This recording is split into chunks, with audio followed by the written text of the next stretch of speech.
Hola, welcome to Basic Simplified. As part of the inflation series of videos, we have yet another video, and today's topic is terms related to inflation. Some you might have seen earlier, some you might not have heard of, so stick around and let's learn what they are. Okay, let's start it off.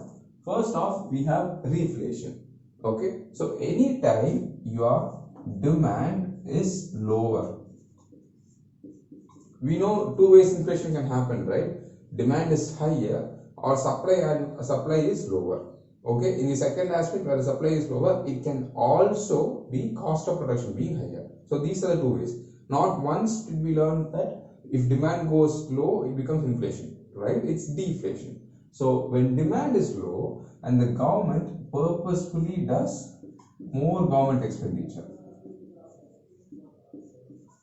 okay, the government is spending more when the demand is low and causing inflation or causing growth. It is called reflation. Reflation is basically forced or deliberate inflation. Okay, your demand is low in the economy, it's a time of recession and stuff. Okay, so this is basically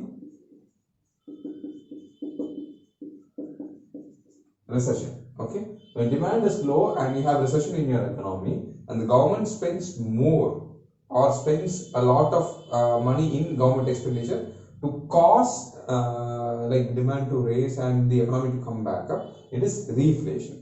Okay, what about inflationary gap?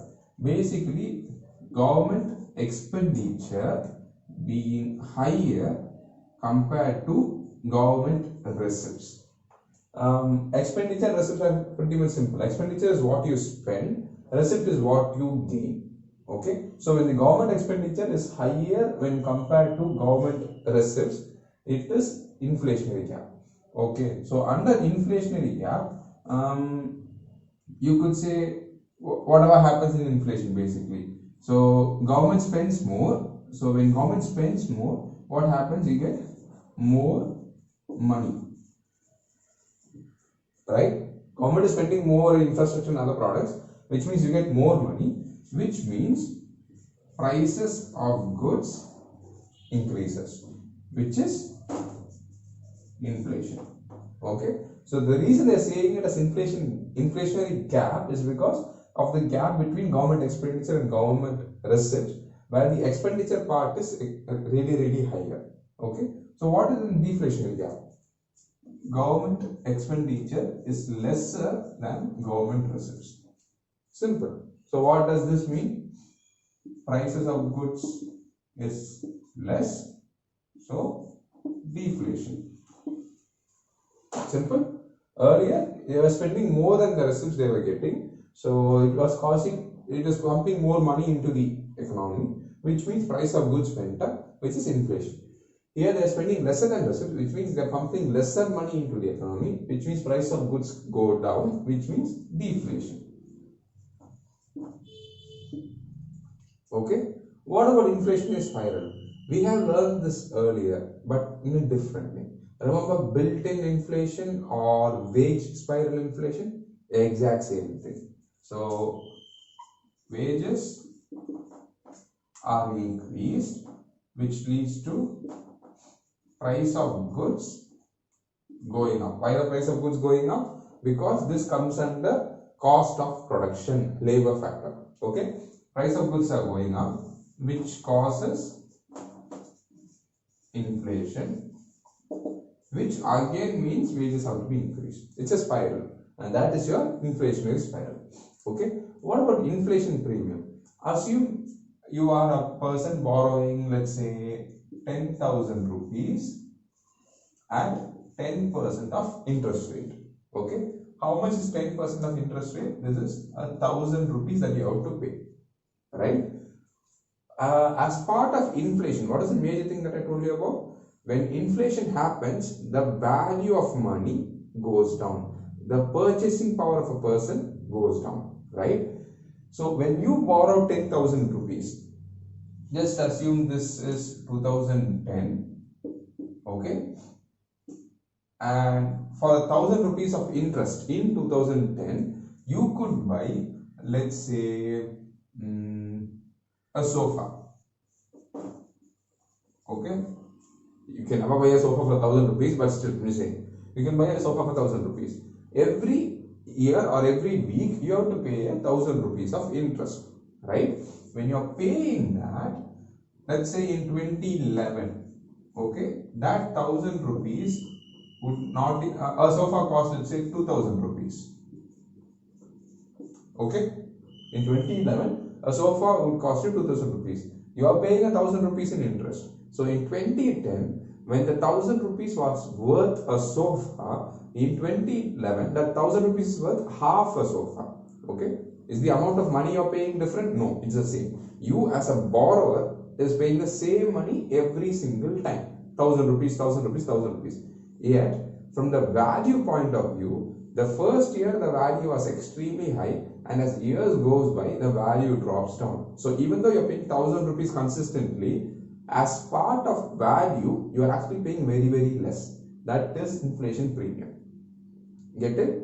To keep it simple, the amount of money, the count of the money, 1,000, the count of the money stays the same, but your purchasing power or the value of money depreciates as part of inflation, which is actually beneficial to you, because even though the count of money stays the same, since the value of money is depreciating, you are essentially paying less, although it's 1,000. Okay, it sounds complex, but it's pretty simple. Okay, the last one, inflation tax. We have heard a lot of taxes: direct tax, indirect tax, regressive tax, all kinds of stuff, or progressive tax or whatever. So you would never have heard of inflation tax. That is because this is not actually a tax you're paying to the government. No, it's sort of like defined definition of the word taxation, something that you are paying, something that you are forced to pay, okay, for some sort of service or whatever. Okay, so inflation tax is basically when government expenditure is higher when compared to government receipts. Simple. Inflation again, simple. Except in this time they do it through deficit financing. These are all economical terms. We'll be covering them in future videos. Okay. So when government expenditure is higher than government receipts, and they're doing it through deficit financing. When this happens, okay, what does more government expenditure mean? More money, cost, price of goods goes up, inflation, right? Typical inflation stuff. When this happens, you as a person are sort of like being punished for having money, right? Just think that when this happens and you want to buy something, you are now forced to spend more money to buy the product.